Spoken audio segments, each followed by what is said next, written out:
Assalamualaikum warahmatullahi wabarakatuh. Alhamdulillah, hari ini kita berjumpa lagi dalam pembelajaran tematik muatan IPA. Apa kabar Soli dan Soliha? Semoga semua dalam keadaan sehat dan masih tetap semangat belajar dari rumah. Agar kita diberi kemudahan untuk memahami pelajaran yang akan kita pelajari, marilah kita membaca doa sebelum belajar. A'udzu billahi minasyaitonir rajim. Bismillahirrahmanirrahim. Rabbi zidni ilman warzuqni fahman waj'alni minas shalihin. Amin. Hari ini kita akan mempelajari tentang tema 4 subtema 2, yaitu penerapan teknologi pada pemanfaatan sumber daya alam. Nah, coba kakak lihat apa ya kira-kira yang kita akan pelajari dari gambar yang terlihat di depan ini. Ya, kita akan mempelajari yang berkenaan dengan nelayan. Setiap pekerjaan membutuhkan usaha dan keuletan, termasuk pekerjaan sebagai nelayan. Salah satu teknologi yang dibutuhkan nelayan yaitu teknologi menangkap ikan. Dan ini terbagi menjadi dua, yaitu teknologi tradisional dan teknologi modern. Nah, kakak tahu dengan teknologi tradisional? Ya, pelajaran sebelumnya Bu Riri memberikan istilah bahwa ada nelayan tradisional dan nelayan modern karena sesuai dengan alat yang digunakannya. Sekarang kita akan melihat teknologi tradisional dalam penangkapan ikan. Ya, teknologi tradisional yang pertama adalah jala. Jala adalah alat tangkap ikan berbentuk jaring-jaring seperti laba-laba. Dengan alat ini, ikan-ikan kecil akan mudah masuk ke lubang jala tersebut. Jala ini dioperasikan dengan cara dilempar hingga melebar, terbentuk bulat, lalu ditarik perlahan-lahan dengan teknik tertentu. Yang kedua adalah alat pancing. Alat tangkap ikan paling sederhana dan populer baik di Indonesia maupun di luar negeri adalah pancing.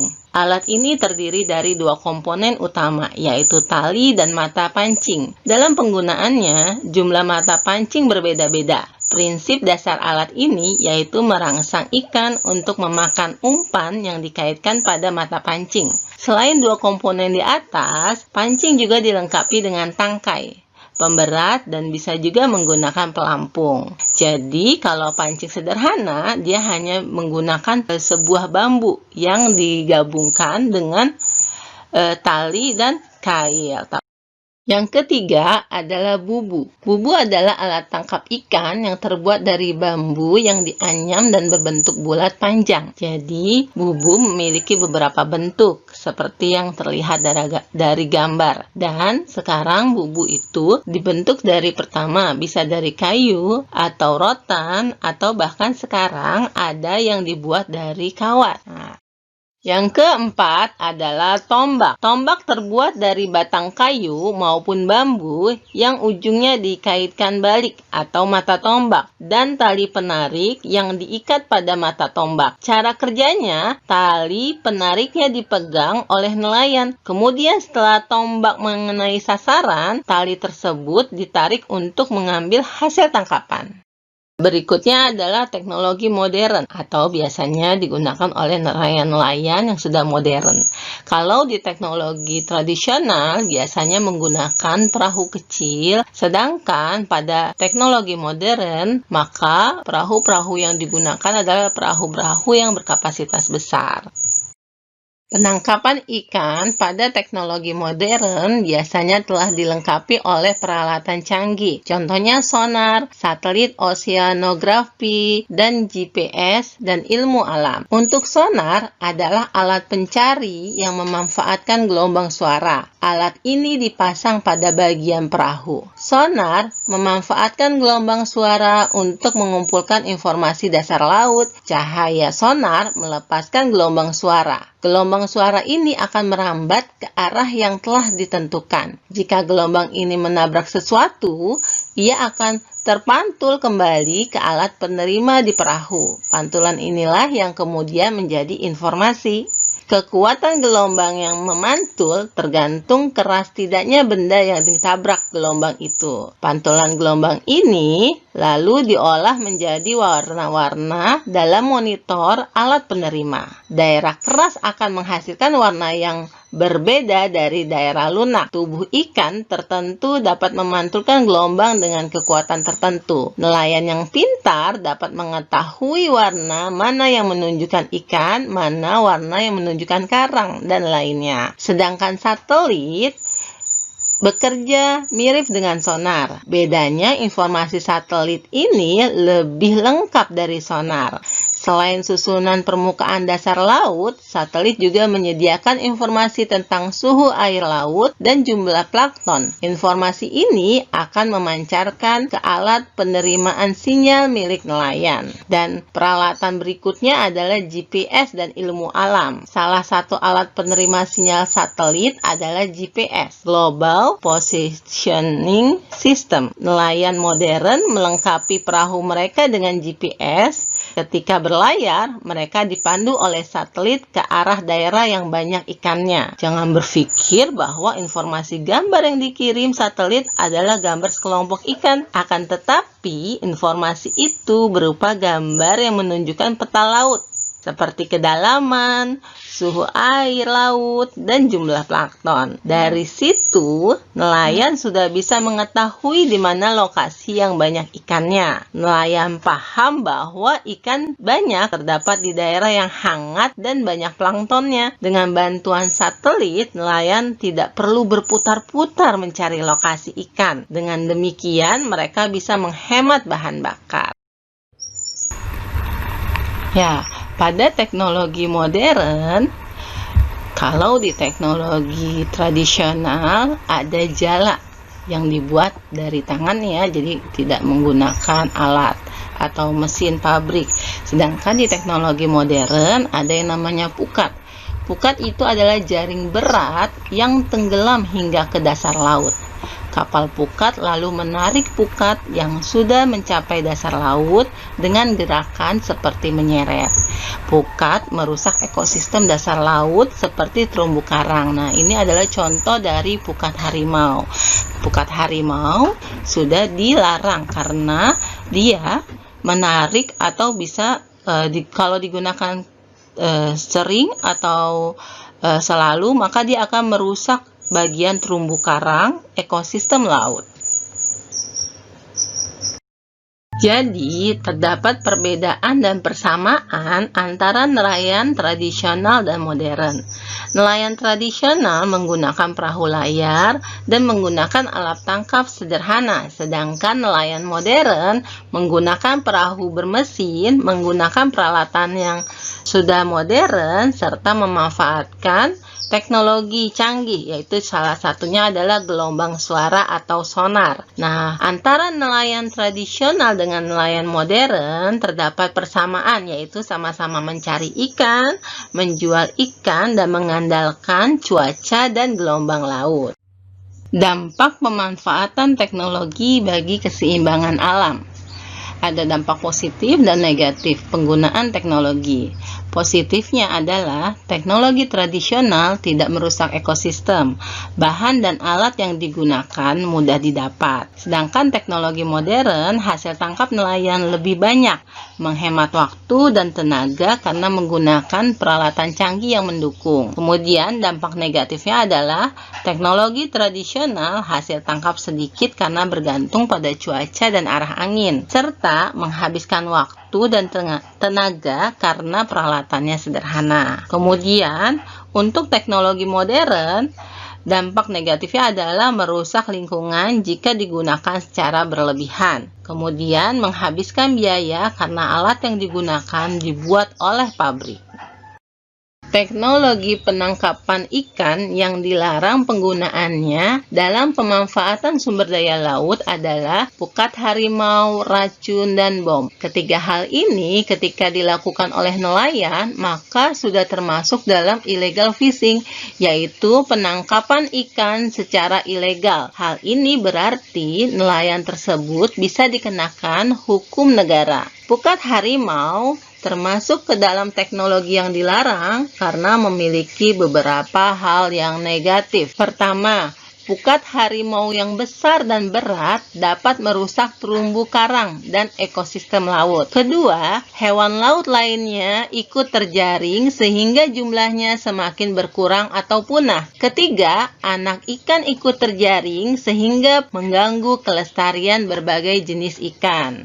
Penggunaan racun dalam menangkap ikan pun dilarang karena beberapa nelayan menggunakan obat bius atau bahan beracun untuk menangkap ikan. Biasanya yang digunakan adalah sodium atau potasium sianida. Hal ini digunakan untuk menangkap ikan hias agar hasil tangkapannya tidak mati, tetapi mungkin hanya pingsan sehingga bisa dijual kembali. Tetapi penggunaan racun ini pun mempengaruhi terumbu karang sehingga terumbu karang pun bisa mati karena racun. Selain itu juga ikan-ikan kecil yang berada di terumbu karang pun bisa mati. Kemudian yang ketiga adalah bom. Bom mengandung bahan kimia yang dapat mencemari laut. Ledakan bom menghancurkan terumbu karang dan ekosistem di bawah laut. Ledakan bom membunuh semua hewan laut di sekitarnya termasuk anak-anak ikan dan terumbu karang. Dan ledakan bom juga bisa berbahaya bagi nelayan tersebut. Hal-hal yang perlu kita perhatikan agar keseimbangan alam tetap terjaga, yaitu pertama, tidak menangkap ikan secara besar-besaran. Yang kedua, tidak menggunakan bahan peledak atau racun. Yang ketiga, tidak menggunakan pukat harimau dan memperhitungkan daur hidup ikan. Selain pengelolaan sumber daya laut, yaitu pekerjaan dari nelayan, barang tambang pun membutuhkan teknologi dalam pengelolaannya. Coba kalian perhatikan gambar di depan ini. Gambar tersebut adalah salah satu dari sumber daya barang tambang, yaitu belerang. Pernahkah kakak mendengar belerang? Ya, belerang merupakan salah satu sumber daya alam barang tambang yang banyak dimanfaatkan oleh manusia. Mari kita pelajari cara pengolahan barang tambang. Yang akan kita pelajari adalah pengolahan batu bara, pengolahan minyak bumi, pengolahan gas alam, pengolahan logam, dan pengolahan mineral. Pengolahan batu bara. Batu bara adalah barang tambang yang dapat diambil dengan cara penambangan terbuka. Batu bara banyak digunakan sebagai bahan bakar pembangkit listrik. Selain digunakan untuk bahan bakar, batu bara juga dapat diolah untuk menghasilkan serat buatan, yaitu nilon, zat pewarna, cat, dan obat anti kuman. Kedua, pengolahan minyak bumi. Minyak bumi diambil melalui pengeboran. Pengeboran dilakukan hingga alat pengeboran mencapai timbunan mineral. Akibat tekanan dari dalam bumi, minyak bumi akan memancar. Jika minyak bumi tidak memancar ke permukaan tanah, maka minyak bumi akan dipompa ke permukaan dengan bantuan mesin. Kandungan minyak bumi dapat berada di darat, perairan dangkal, dan di daerah lepas pantai.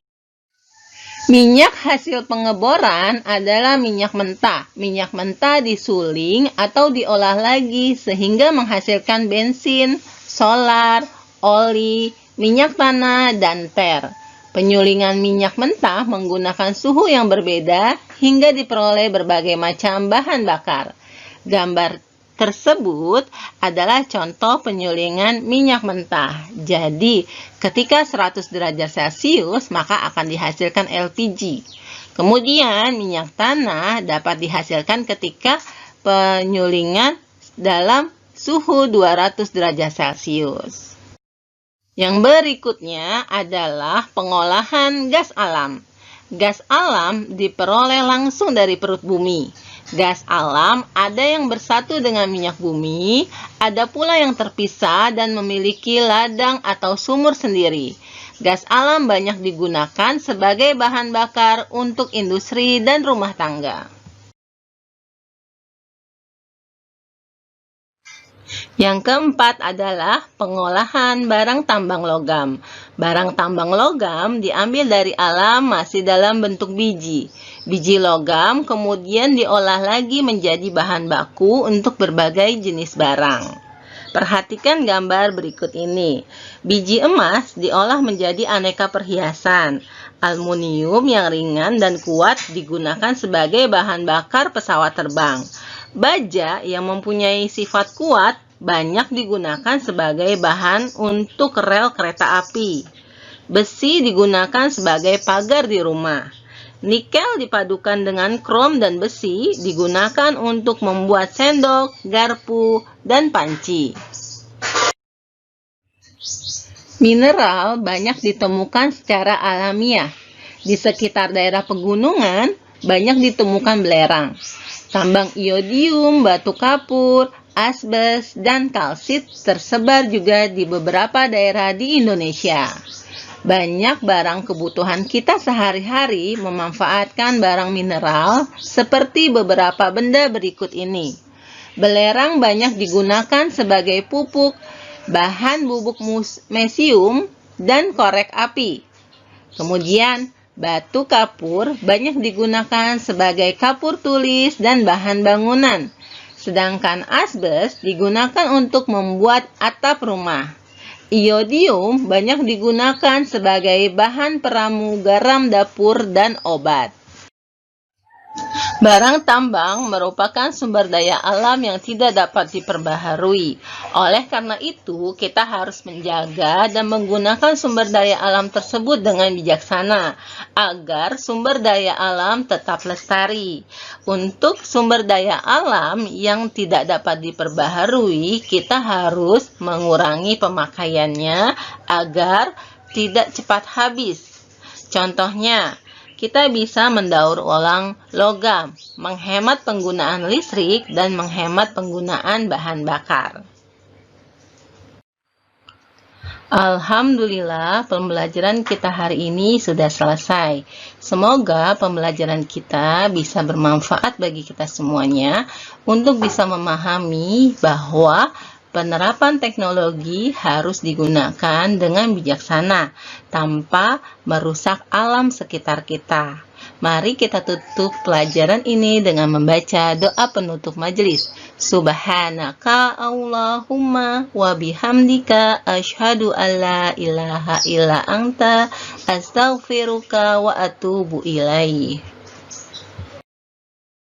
Terima kasih Kakak Soli dan Soliha yang tetap semangat belajar dari rumah. Bu Riri ucapkan wassalamualaikum warahmatullahi wabarakatuh. Sampai jumpa lagi pada pembelajaran selanjutnya.